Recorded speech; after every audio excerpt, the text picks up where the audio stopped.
Well, thank you for joining us. We're here at the George R. Brown Convention Center, the shelter, Houston, and the Gulf Coast. We continue to come together after the terrible devastation of Hurricane Harvey. And as we move from the first phase of this disaster, which was search and rescue, to the next phase, which is relief and then rebuilding. There are a lot of Texans who are asking, what do I do? How do I handle what's happened next? I've lost my home, I've lost my car. What resources are there? And so I'm very pleased to be joined today by two gentlemen. Kevin Hannes from FEMA, who's here. He's here on the ground in Houston, and Michael Flores from the SBA. They're both here working to help lead the efforts in disaster recovery. And so this is really an opportunity to lay out some tools that you have and to try to make the process a little easier to understand and a little less confusing. I understand that dealing with government can be really frustrating, it can be confusing. I'm hopeful this discussion will make it a little easier. So let me just start out with, let's say I live on the Gulf Coast and my home's been flooded and I don't have a place to stay. How do I find out where to go, where there might be a shelter, where I can have my family safe? So one of the easiest ways to do is go to the FEMA app on your phone. You can download it for free. It'll list where all the shelters are there, so you can find one of those. But more importantly, it's registering with FEMA at disasterassistance.gov. We're on that website, 1-800-621-3362. You can also use, but get us your information and we can help direct you to those places. And then eventually we'll get you into one of our disaster recovery centers to continue your growth.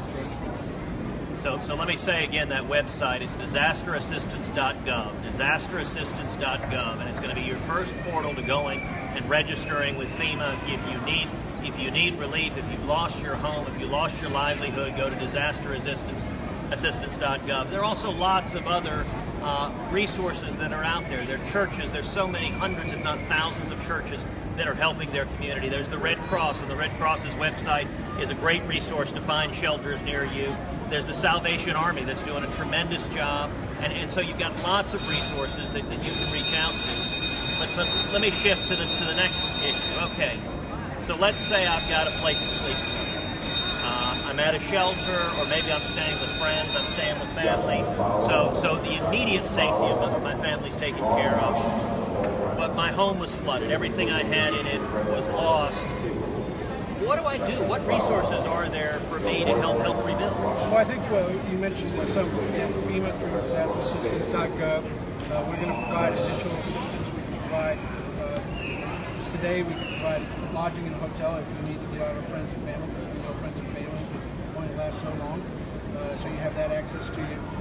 So let me stop there and emphasize that. So if you've lost your home and you're staying with friends, look, it's wonderful to have friends and family helping, but if you want to move to a different form of housing, temporary housing like a hotel, going to disasterassistance.gov, FEMA can help you move into that housing. So that's a resource you may not know of, but it's a good one to know about. Keep going. No, it's a great one to know about, because we will take care of the hotel for a short period of time until we can actually get you into our system, or we're going to provide rental assistance for those to get back into their homes, rent an apartment while they're rebuilding their homes. I think that's important that we get people as close as we can to their home so that they can rebuild, be back in the neighborhood, back in the schools.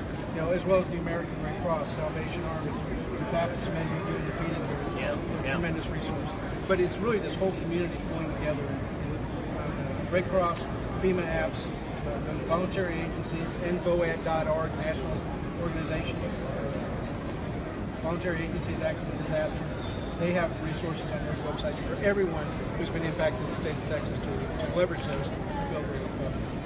Michael, let me ask a different question, which is, suppose I'm a small business and my business was destroyed. I visited with a fellow who owns an electronics shop that was flooded. And he'd had it for some 25 years and it had a foot, 2 feet of water in it. What resources are there for me as a small business owner if my business was damaged in the hurricane? Well, first, my heart goes out to you. You've lost so much, and so many people have lost so much. But outside of that, directly on your question, what happens is the SBA, that's what we do. We provide low-interest disaster loans for not only businesses, but homeowners, renters. We talk with FEMA assistance, kind of complete that circle of life. So both of us are involved in that. But for the business owner in particular, we want him to apply with SBA. We're going to walk him through the process, and we can try to get him a loan up to $2 million to help him recover from his business. Not only if it's physical, also, if it's economic injury, let's say a road is washed out, people can't frequent his business, he loses revenue, but we can help him with a working capital loan to keep it afloat. Now let me ask you mechanically, if you go to disasterassistance.gov, do you need to go to a different place to get to the SBA? How does that work if I'm trying to navigate that? Sure. The easiest way to do it is if there is a disaster recovery center close by, we encourage everyone to register with FEMA, supply with SBA the disaster recovery center. They can also reach us online. They can go to sba.gov/disaster. They can also call us 1-800-659-2955. Those are the three easiest ways. So what is a disaster recovery center? Suppose, I've never been through a hurricane before and I'm trying to figure out what do I do? Where to happen? So we're right here. We're in a disaster recovery center. Okay. We've established one here in the Georgia Brown Center. And what it is, we intend to make it as full service as we can. So you're able to check on your FEMA application and your assistance. SBA is always located with us. So it's not only the small business, but it is also the homeowner to see a small business disaster. We'll have Red Cross, we'll have voluntary agencies, faith-based organizations. My intent for this event, because it is so large, is to have the Social Security Administration, IRS, those representatives in the VA, so that individuals can go one-stop shop and get the information they need to build their future. Now, how many disaster recovery centers are there in Houston and along the Gulf Coast, and how do I find out where one is? Besides George R. Brown, what other ones are there? So we're opening them up. We're starting to open them up now. The water's proceeding. We're able to get our staff in. I don't have the exact information right now, but if you in the FEMA app, there's a link there for DRC Disaster Recovery Center that will show you the hours and the locations of all the DRCs nationwide. And that's important to know. You can go into any DRC nationwide. There are other events that have been declared throughout the nation. If there's a DRC close to you in another state, hopefully you're texting and watching this. They're all listed. And you can visit anyone, just much like an SBA office, you can visit and they'll take care of you. Even if you don't have flood insurance, and most of the Texans who have been impacted and hurt by this flood, this disaster, didn't have flood insurance. Even if you don't have flood insurance, there is help available. Go to disasterassistance.gov. That is your best start to get started with this recovery. Let me ask another question. Let's say my home is underwater. The water is receded. I've got insurance. Do I wait for an insurance adjuster, or do I get the stuff out of the home now? How do I figure out how to handle that? So Senator, to really answer your question, if you've had flood damage, take pictures and start clearing out your home of everything that is moist and wet. Cut the sheetrock at least 2 feet above the water line. Make sure that the insulation is not wet because we're worried about mold. You need to take pictures, get the stuff to the curb. We'll take care of the debris along with the city of Houston and other districts within the state. But we got to get these homes dry. So cut that sheetrock, get the wet carpet out, start take pictures to document so when your insurance adjuster does show up, you have that for the record.